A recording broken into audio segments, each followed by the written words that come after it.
Anna from Island Sun Tarot. Welcome to or back to my series Tree of Tarot Leaf by Leaf. In this video we are going to be taking a look at the Death card. As with my other videos, I have 8 gorgeous examples to show you. We have the Hanson-Roberts Tarot, the DruidCraft Tarot, Fairy Tarot, Starchild Tarot,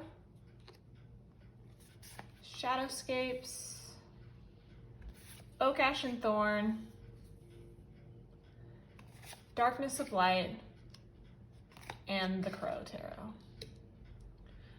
So, traditionally, the Death card wasn't actually even entitled Death, it was just the 13th card. So it had the Roman numerals for 13, and actually it wasn't starting to get titled as the Death card until the 1800s. So early in the 1700s, just the 13th card, no actual title of Death being given. So what are some things that you automatically think of when you see the Death card? Excuse me, sorry. The first big one for me is transformation. I really love that view on this card, so that's definitely something that I always think of first. Some other things that you might think of may be transition, ending, which is then initiating a greater change, rebirth, renewal, and then also like a renewal of cycles, which then brings you to an awareness of your own cycles. Maybe throughout your life you go through cycles, and that in a sense is a transition or a rebirth as you end one cycle and begin another. Potentially a vicious cycle that needs to change for a more positive outcome. We also have elimination, metamorphosis, closing doors in order to open a new door, again with the maybe more of a negative aspect of the door closing, opening to something more positive in order to change and grow and move on from your current situation. Shedding old attitudes, searching for deeper meaning. So first, let's take a look at the Hanson-Roberts, very traditional. We have, it's very close up, so you don't see the horse as much as you would in like the RWS, but we do have the armored rider that is a skeleton, classic black flag with the white rose, and we do have the people here, and it goes to show the king, a child, a youth. Nobody can escape death. You almost get that sense of clearing away the old and preparing the way for resurrection of the soul. Very gorgeous, very classic. I do love this card from this deck. Some of these are really my favorites, guys. I'm sorry. I'm probably going to repeat myself about 100 times. Then we have the DruidCraft.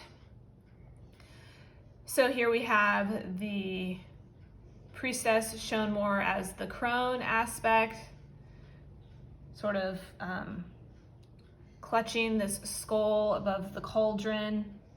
This cauldron just is brewing away. You can see the little steam rising from it. That cauldron potentially a symbol for rebirth. This skull could be going into the cauldron in order to be born again. Then, as we take a little bit of a closer look, we do see a snake up here in the corner. Potentially a sign of transformation. Belted around her waist. There is this, I almost want to say scythe, but I'm pretty sure it's more of like a sickle. And that can be a symbol for the harvest moon. Just really, really gorgeous card. We have this river in the back. You think of Greek mythology and the souls being taken across the river to the other world. It's just really gorgeous. You could really dig deep into this card and find so many aspects of just death. you can really see that rebirth and initiating great change. Then we have the Fairy Tarot, which has been renamed Release, which I actually really appreciate. At the bottom of the card it says, let go of the past, an ending that makes way for new opportunities, time to move on. So learning from your past in order to make the future more positive. And I love that upbeat, sort of a hug deck vibe from this card, but that's really how I read the Death card in any deck, no matter what the artwork is. And then also we have shown here the peacock down at the bottom, and then also this fairy has a bunch of peacock feathers, and then we see white roses here on shrubs, and then also a bouquet of white roses. So both of those symbolizing purity and immortality, which I just think is a really beautiful symbol for this card.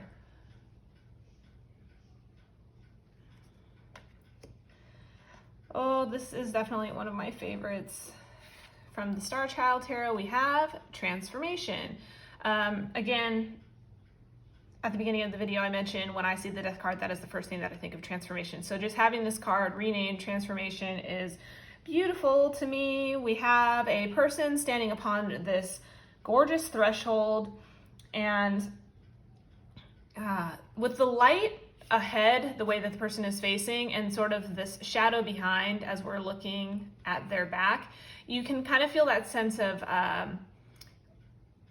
releasing or letting go of everything that doesn't serve you anymore. You don't need it. You're moving forward, and you've grown. You don't need that baggage anymore. And I just, I love this. And I love these Egyptian hieroglyphs on each of the pillars. It's gorgeous, repetitive all the way down. And this isn't, I'm sorry, I'm drawing a blank. I want to say this isn't Horus. Horus is the falcon head. I'm sorry. But yes, I just love this card. There's really that sense of like the inner rebirth and that emotional baggage that you're leaving behind in order to travel towards this more pure, positive emotional state. I really love that one. And then this is probably all-time favorite, I do have to admit, but so many of these that I love, but oh gosh. So this is from the Shadowscapes Tarot. I have to bring it in real close. I'm sorry if my hands are shaky, but we have a phoenix here. The mouth is open. You sort of see this woman on the front, and gosh, I love this so much. It's just that Phoenix's final song of expiration, and I think it is so gorgeous. We can kind of take a look at some of these other flowers here. There's irises that are a symbol of death, and then deadly nightshade, which is a poison, of course, and it also is a symbol for deception and danger. I love this phoenix, a flame here, and within that phoenix is the rebirth of the next, right? Because, general myth and lore, phoenixes, they go up into flame and are reborn from the ashes. And gosh, I love that. I think this is so powerful. It's so gorgeous. And I love the meeting with the extra plants sort of here along the bottom, the irises, and then the deadly nightshade. Really beautiful card. Then we have the Oak, Ash, and Thorn. I actually really like this. I think this is quite a peaceful card. A lot of the cards in this deck have this darker background, and it really just makes whatever's in the foreground pop. So we have beautiful hair with some butterflies, sort of it almost looks like a lily pinned there on the just behind the ear. It's just really simple and gorgeous. You can really feel that sense of change and transformation, new beginnings, sort of the ferns growing around here in this little glade. As with the Starchild, where there's sort of this threshold that we're coming across, this is almost like that inner threshold, as if this rabbit's going within, sort of that meditative process and really coming to grips with change and moving forward. And it's not all physical. A lot of it can be mental too. And this card is just super serene. Really gorgeous. Okay, next we have the Darkness of Light. Again, a little bit more classic. This is really beautiful. I love the movement of the horse here, sort of mid-charge, trampling over this person, almost as like sort of the Grim Reaper feeling. They've reaped this soul. Again, we have the skeleton with the armor, but really, who can escape death? Who is going to beat death? Why does death need the armor? Again, with the white rose of purity, sort of on this black field, symbolizing the unknown, right? Oh, I really love the movement of the horse. Just really gorgeous take on a more traditional, kind of like what we saw before here with the Hanson-Roberts. And then the Crow Tarot. This is gorgeous. I love the flowers.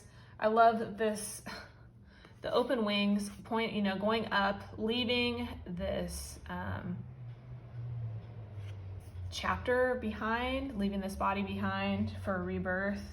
Almost as if like the flowers are so happy and such a beautiful red. It's like they've made that peace. This crow has made peace with the change and going up into this positive direction. We sort of have the clouds parting with this light here. And then also, there's no fear. There's no fear in this card. It's very positive, and I think that is so gorgeous. The colors are beautiful. Really moving card. So there you have it. 8 amazing examples of death cards. And to be honest, there are so many. I chose these decks to do this series with because I thought it was a good variety. But there are so many other ones that I just love so much. So as with my other videos, if you would like to comment below your favorite death card, what deck it's from, and maybe why you like it. I love seeing those. I love looking up cards that people mention. So thank you so much for watching. I hope you guys enjoyed it. I'll see you for the next one. Bye!